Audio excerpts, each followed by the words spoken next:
आज हम class 10th विज्ञान का अध्याय 1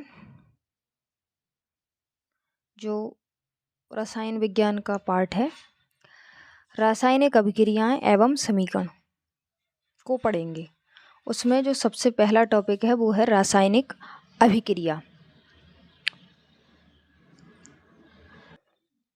तो हम लोग देखते हैं रासायनिक अभिक्रिया को। वह अभिक्रिया जिसमें एक या एक से अधिक पदार्थ परस्पर अभिक्रिया करके नए पदार्थ का निर्माण करते हैं, रासायनिक अभिक्रिया कहलाती है। इतनी सी बात अभी हमें समझनी है। उसके बाद है निर्मित पदार्थ के भौतिक एवं रासायनिक गुण मूल पदार्थ से सर्वथा भिन्न होते हैं। इसको हम पहले अपनी तरफ से एक समीकरण ऐसे ही लिखेंगे, उससे समझेंगे, उसके बाद उठाएंगे केमिस्ट्री से। ठीक है, यहाँ हम मान लें ए है और बी। ए और बी दो पदार्थ हैं। इन्होंने बोला है एक या एक से अधिक पदार्थ, तो हमने एक से अधिक ले लिए ए और बी। हमने इन दोनों की रासायनिक अभिक्रिया कराई तो मान लो नया पदार्थ जो बना वो बनता है हमारा ए बी। ए बी हमने इस रासायनिक अभिक्रिया में उत्पाद बनाया, तो यही लिखा गया है रासायनिक अभिक्रिया वह अभिक्रिया जिसमें एक या एक से अधिक पदार्थ परस्पर अभिक्रिया करके नए पदार्थ का निर्माण करते हैं। हमने जो नया पदार्थ बनाया ना वो ए है ना वो बी है, नया बना है ए वी। तो नए पदार्थ का निर्माण होना क्या है? रासायनिक अभिक्रिया है। अगर इसको हम देखें तो देखो इसमें 2Mg प्लस O2 और यहाँ पे हमारा बन जाता है 2MgO। Mg क्या है? मैग्नीशियम है। मैग्नीशियम आप इतना तो जानते ही होंगे सब, और ये ऑक्सीजन है। तो मैग्नीशियम और ऑक्सीजन की क्रिया करने पर मैग्नीशियम ऑक्साइड बना। Magnesium oxide. अब आप यहाँ देखो, हमने मैग्नीशियम लिया और ऑक्सीजन लिया, तो ना तो मैग्नीशियम ना ऑक्सीजन, एक नया पदार्थ का ही तो निर्माण हुआ, मैग्नीशियम ऑक्साइड। तो एक या एक से अधिक पदार्थ परस्पर क्रिया करके जो नया पदार्थ बनाते हैं वह क्या कहलाता है? रासायनिक अभिक्रिया कहलाता है। ठीक, अगला हमें इसमें देखना है रासायनिक समीकरण। रासायनिक समीकरण क्या है? तो वैसे अगर मैं ऊपर यहीं पे समझा दूं, ये इस तरह से हमने इस फॉर्म में जो लिखा है, ये प्रतीकों को, मैग्नीशियम को Mg लिख दिया, ऑक्सीजन को O2 लिख दिया, तो हमने जो MgO बना दिया। ठीक है, मैग्नीशियम ऑक्साइड बना दिया। मैग्नीशियम ऑक्साइड को हमने MgO लिखा। ये प्रतीक से प्रदर्शित करना अपनी अभिक्रिया को, अपनी रासायनिक अभिक्रिया को पूरा प्रतीक चिन्हों के माध्यम से प्रदर्शित करना रासायनिक समीकरण कहलाता है। इसको पढ़ लेते हैं जरा। किसी रासायनिक अभिक्रिया व उसमें भाग लेने वाले पदार्थों को प्रतीकों तथा सूत्रों के माध्यम से संक्षिप्त प्रदर्शन रासायनिक समीकरण कहलाता है। देखो बच्चों, जो मैंने ऊपर समझाया वही यहाँ पे हमें देखना है। ये किसी अभिक्रिया में प्रयुक्त पदार्थ अभिकारक तथा उत्पन्न होने वाले पदार्थ उत्पाद कहलाते हैं। प्रतीक चिन्हों में बदल देना, रासायनिक समीकरण हो जाएगी। और जब क्रिया में भाग लेंगे उत्पाद, जो पदार्थ सॉरी है ना, जो पदार्थ अभिक्रिया में भाग लेते हैं उन्हें बोलते हैं अभिकारक। और जो बनता है, नए पदार्थ का जो निर्माण होता है, वो क्या कहलाता है? उत्पाद। ये रिएक्टेंट और ये प्रोडक्ट। अगर हम इस समीकरण की बात करें तो ये मीथेन है, ये आपकी ऑक्सीजन, और इन दोनों की जब अभिक्रिया हुई तो क्या बन जाता है? Carbon dioxide. Carbon dioxide. Carbon dioxide gas बन गई और यहाँ पे जल।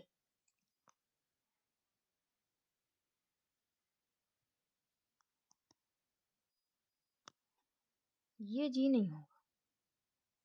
ठीक, देखिए इसमें एक पॉइंट रहता है, रासायनिक समीकरण को अधिक सूचनात्मक बनाना, अधिक सूचनात्मक बनाना मतलब रासायनिक समीकरण प्रतीकों के रूप में लिखी जाती है, वो रासायनिक समीकरण, उससे हमें और अधिक सूचना मिले, हम समझ सकें अच्छे से कि अब क्रिया किस तरह से कराई गई है और क्या फॉर्मेशन हुई, उससे क्या प्रोडक्ट बना, वो सारी अच्छे से हमें सारी इंफॉर्मेशन मिल जाए, इसके लिए हम यहाँ पर समझेंगे। तो जो अभिक्रिया में अभिकारक हैं, अभिकारक व उत्पाद जो हैं, अभिकारक व उत्पादों को, अभिकारक व उत्पादों की भौतिक अवस्था को, भौतिक अवस्था को प्रतीकों द्वारा दर्शाया जाता है, प्रतीकों द्वारा दर्शाया जाता है। अब जैसे कोई अभिकारक चाहे उत्पाद मान लो, अगर उसकी ठोस अवस्था है तो हम उसे लिख के एस लिख देंगे। एस का मतलब यहाँ पर ठोस है, सॉलिड, ठीक है।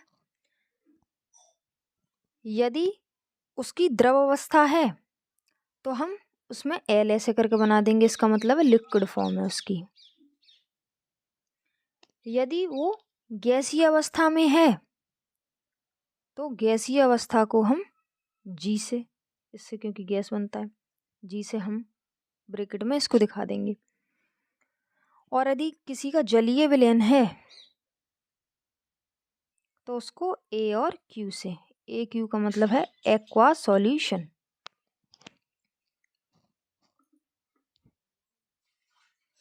अब इसमें अगला प्रकार है, अगला पॉइंट है सॉरी, रासायनिक अभिक्रियाओं के प्रकार। रासायनिक अभिक्रियाएं कितने प्रकार की होती हैं, अब हमें इसे पढ़ना है। तो रासायनिक अभिक्रियाएं कई प्रकार की होती हैं, अब इनको पढ़ेंगे। सबसे पहले अगर हम देखेंगे तो उसको देखेंगे संयोजन अभिक्रिया। पहला जो हम पढ़ रहे हैं वो है आपका संयोजन अभिक्रिया। देखिए संयोजन अभिक्रिया हम सिंपल से समझेंगे। संयोजन अभिक्रिया में क्या है, अभिकारकों की संख्या या अभिकारकों की संख्या कितनी होगी, दो या दो से अधिक, दो या दो से अधिक, और उत्पाद एक बनेगा। यहाँ उत्पाद लिख ले रहे हैं, उत्पाद एकल उत्पाद, एकल उत्पाद। कहने का मतलब ये, संयोजन अभिक्रिया में अभिकारकों की संख्या दो या दो से अधिक हो सकती है, लेकिन जो प्रोडक्ट बनेगा वो केवल एक बनेगा। उत्पाद जो होगा वो हमारा एकल उत्पाद होगा। तो इसका एक उदाहरण लेते हैं। अमोनिया की अगर हम हाइड्रोजन क्लोराइड से अभिक्रिया कराते हैं तो अमोनियम क्लोराइड बनता है। तो देखो NH3 अमोनिया है, हाइड्रोजन क्लोराइड HCl से क्रिया कराई तो NH4Cl बना, अमोनियम क्लोराइड। क्या बनता है, अमोनियम क्लोराइड।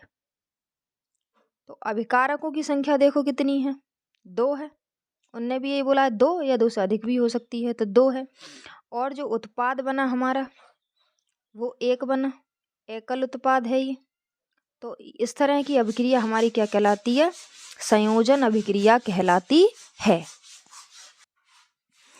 दूसरी अभिक्रिया है वियोजन या अपघटन अभिक्रियाएं।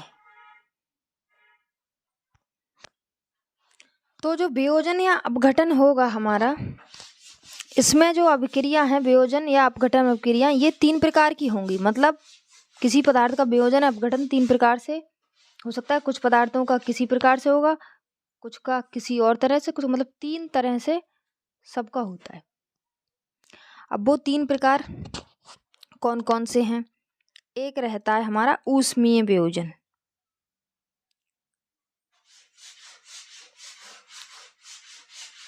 ऊष्मीय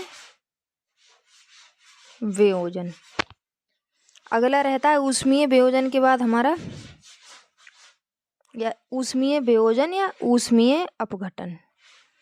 दूसरा रहता है हमारा प्रकाश अपघटन। और तीसरा रहेगा हमारा विद्युत अपघटन। अब इन्हीं के कुछ कुछ पॉइंट्स को हमें पढ़ना है। ऊष्मीय वियोजन या ऊष्मीय अपघटन, इसमें ऊष्मीय अपघटन में है वह रासायनिक अभिक्रिया जिसमें यौगिक ऊष्मा के द्वारा दो या दो से अधिक सरल पदार्थों में अपघटित हो जाता है, ऊष्मीय अपघटन कहलाता है। देखो, एक हम सीधा सीधा इन दो शब्दों से एक अर्थ समझते हैं। वियोजन या अपघटन मतलब टूट जाना। टूट जाना, दो या दो से अधिक पदार्थों में कोई यौगिक का टूटना ही क्या है, हमारा वियोजन या अपघटन। अब इसमें क्योंकि ये ऊष्मीय अपघटन है तो इसमें जो यौगिक है वो किसके द्वारा टूटेगा, ऊष्मा के द्वारा टूटेगा। ऊष्मा के द्वारा वियोजित होगा या अपघटन होगा उसका दो या दो से अधिक पदार्थों में। तो यह अभिक्रिया क्या कहलाएगी, ऊष्मीय वियोजन या ऊष्मीय अपघटन। जैसे इसका एक हम सिंपली उदाहरण लेंगे, कैल्शियम कार्बोनेट का इन्होंने ऊष्मीय अपघटन कराया, ऊष्मा दी उसको और वो टूटेगा। तो ये दो भागों में टूटेगा, एक तो कैल्शियम ऑक्साइड और एक है कार्बन डाइऑक्साइड। ये सॉलिड फॉर्म होगी इसकी और ये गैसीय। ठीक है, तो ऊष्मा के द्वारा यौगिक का दो या दो से अधिक भागों में बट जाना, ऊष्मीय वियोजन या ऊष्मीय अपघटन। अब हम प्रकाश अपघटन की बात करें तो इसमें जो अपघटन होगा वो प्रकाश की उपस्थिति में होगा। प्रकाश कैसा, सूर्य का प्रकाश। सूर्य का प्रकाश, सूर्य के प्रकाश द्वारा यौगिक का दो या दो से अधिक पदार्थों में अपघटन हो जाना प्रकाश अपघटन कहलाएगा।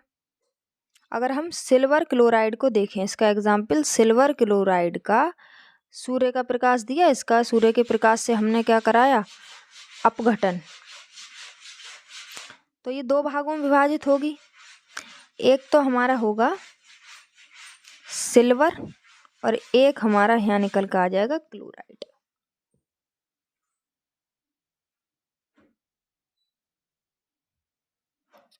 ठीक है, यहाँ 2 लगा दो और यहाँ भी 2, तो ये हो गई समीकरण संतुलित। अब विद्युत अपघटन की बात करें तो विद्युत अपघटन, एक बात हमें याद रखनी है कि जिनमें यौगिक के जलीय विलयन, इसमें जो होगा वो जलीय विलयन का होगा। जलीय विलयन होना चाहिए यौगिक का, तब विद्युत अपघटन होगा। जलीय विलयन, ये स्थिति जरूरी है, तब होगा विद्युत अपघटन। तो जब जलीय विलयन होगा तो हम इसमें विद्युत प्रवाह करेंगे। विद्युत को प्रवाहित करने पर ये क्या करेगा, दो या दो से अधिक सरल पदार्थों में अपघटित हो जाता है। यह अभिक्रिया हमारी विद्युत अपघटन कहलाती है। हम इसी से समझ जाएंगे, यहाँ से ही तुम परिभाषा लिखाओगे एग्जाम में। जैसे इसका एग्जाम्पल है 2H2, 2H2O, नहीं कि वाटर है ही तुम्हारा भाई। हाइड्रोजन अलग हो गई, ऑक्सीजन अलग हो गई, क्या था, जल था। ये क्या हो रहा है, इसका विद्युत अपघटन। वैसे जलीय विलयन ले ला, हमने तो डायरेक्ट जली ले लिया, हो गया। अगला पॉइंट है इसका, तीसरी जो हम अभिक्रिया के प्रकार में पढ़ रहे हैं वो है विस्थापन या प्रतिस्थापन। विस्थापन या प्रतिस्थापन अभिक्रिया, या हम लिख देंगे अभिक्रियाएं। ठीक है, विस्थापन या प्रतिस्थापन अभिक्रियाएं क्या हैं। तो विस्थापन अभिक्रियाएं या प्रतिस्थापन अभिक्रियाएं कुछ इस तरह हैं। देखो, वह रासायनिक अभिक्रिया है जिसमें अधिक क्रियाशील तत्व कम क्रियाशील तत्व के यौगिक से उस तत्व के परमाणु को विस्थापित कर स्वयं उसका स्थान ग्रहण कर लेता है। अब इसको जब हम इसके पार्ट्स पढ़ेंगे 2 प्रकार की होती हैं, और उसमें जब रिएक्शन दिखाएंगे तो बहुत अच्छे से समझ में आएगा। जो अधिक क्रियाशील तत्व है वो कम क्रियाशील तत्व के परमाणु को हटा देगा और उसकी जगह पर खुद ऐड हो जाएगा। ये 2 प्रकार की होती है, एकल विस्थापन अभिक्रिया और उभय अपघटन अभिक्रिया। तो देखते हैं हम एकल विस्थापन अभिक्रिया और उभय अपघटन अभिक्रिया। इसका एक एग्जाम्पल लेंगे। आयरन और ये है कॉपर सल्फेट, इनकी अभिक्रिया हो रही है। तो आयरन जो है वो अधिक क्रियाशील है, यहाँ समझते हुए चलना। आयरन अधिक क्रियाशील है तो वो क्या करेगा, कॉपर सल्फेट से कॉपर को हटा देगा और इसकी जगह पे खुद आ जाएगा। देखो ये क्या बन जाएगा, आयरन सल्फेट क्या बन जाएगा, फिर आयरन सल्फेट, और उसने कॉपर को अलग हटा दिया। अधिक क्रियाशील का मतलब समझो, यहाँ पे जो ज़्यादा ताकतवर होगा वो यहाँ आ जाएगा, वो ज़्यादा ताकतवर, ये कमज़ोर है, इसको फेंक देगा अलग और इसकी पोजीशन खुद ग्रहण कर लेगा। अब उभय अपघटन अभिक्रिया, उभय अपघटन अभिक्रिया को द्विविस्थापन अभिक्रिया भी कहा जाता है। द्विविस्थापन अभिक्रिया,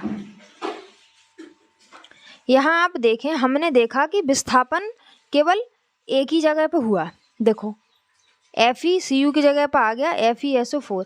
द्विविस्थापन में आप देखोगे दोनों चीज़ यहाँ पे जो है विस्थापित होकर नया जो प्रोडक्ट बनेगा वो दोनों विस्थापन की क्रिया द्वारा बनेगा, उसको हम समझेंगे। इसमें एक का विस्थापन होगा इसलिए एकल विस्थापन है, 2 का विस्थापन होगा इसलिए इसे द्विविस्थापन या उभय अपघटन अभिक्रिया कहते हैं। अभी इसका एग्जाम्पल लेंगे, बेहतर तरीके से समझ आएगा। इसमें एग्जाम्पल हम ले रहे हैं, तो देखो sodium sulphate Na2SO4, barium chloride BaCl2, इन दोनों की हम जब क्रिया करा रहे हैं तो Va इसको Na को विस्थापित करेगा, यहाँ से खुद बन जाएगा यहाँ पर BaSO4, और फिर Na किसके साथ चला जाएगा 2NaCl। तो यहाँ पे दोनों जो चीज़ें हैं, हमारा जो दोनों प्रोडक्ट बने हैं वो विस्थापन के 2 विस्थापन हो गए। यहाँ पे ये इसकी जगह ये इसकी जगह, दोनों ने अपनी पोजीशन चेंज कर ली, 2 विस्थापन अभिक्रिया हो गई। अब इसका इस चैप्टर का मुझे लगता है जो सबसे ज़्यादा इम्पोर्टेंट क्वेश्चन जहाँ से बनता है वो है ऊष्माक्षेपी और ऊष्माशोषी अभिक्रियाएं। इन्हें हम पढ़ेंगे। ऊष्माक्षेपी तथा ऊष्माशोषी अभिक्रिया।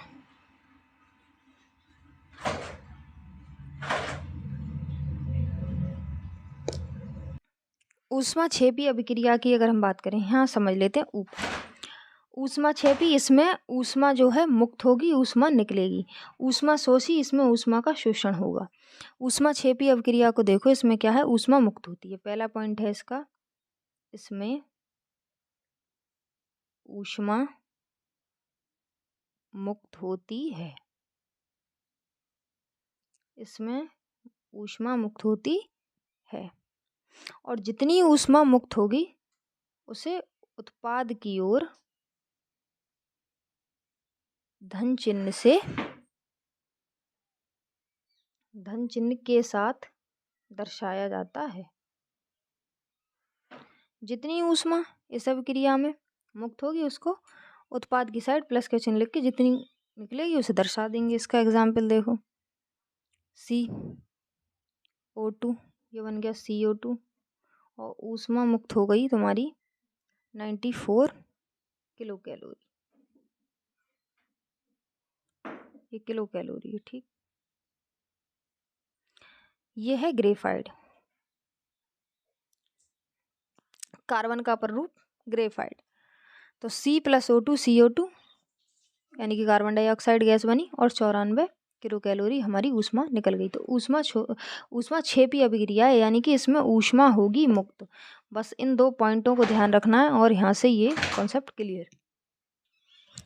अब अगला है इसमें ऊष्माशोषी अभिक्रिया, समझ तो हमने यही लिया। इसमें क्या होगा, इसमें हो रहा था, इसमें ऊष्मा मुक्त हो रही थी, इसमें ऊष्मा अवशोषित होती है। लिखो, इसमें ऊष्मा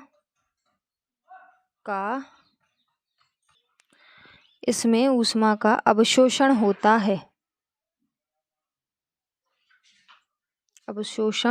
है।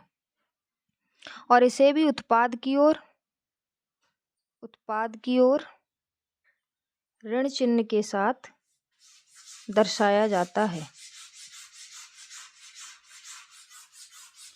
जितनी ऊष्मा निकलेगी उस ऊष्मा को, जितनी ऊष्मा इसमें निकलती नहीं है, इसमें क्या होता है, ऊष्मा अवशोषित होती है। जितनी ऊष्मा अवशोषित होगी उस ऊष्मा को हम उत्पाद की ओर नेगेटिव चिन्ह से माइनस के चिन्ह के साथ दर्शाया जाता है। जितनी ऊष्मा इस अभिक्रिया में अवशोषित होगी उस ऊष्मा को हम दर्शा देंगे उत्पाद के साथ ऋणात्मक चिन्ह से। कोई दिक्कत नहीं, इसका एग्जाम्पल और देख ले रहे हैं बस। नाइट्रोजन लिया हमने, ऑक्सीजन के साथ क्रिया करा दी हमने, नाइट्रिक ऑक्साइड हमारा बन गया और ऊष्मा कितनी अवशोषित हुई, उसमें 45 किलो कैलोरी ऊष्मा इसमें अवशोषित हुई। किलो कैलोरी, लो इसे लिख ले, किलो कैलोरी। ठीक है, तो आज की ये वीडियो आपको पसंद आई हो तो चैनल को सब्सक्राइब करें और एग्ज़ाम की तैयारी करें।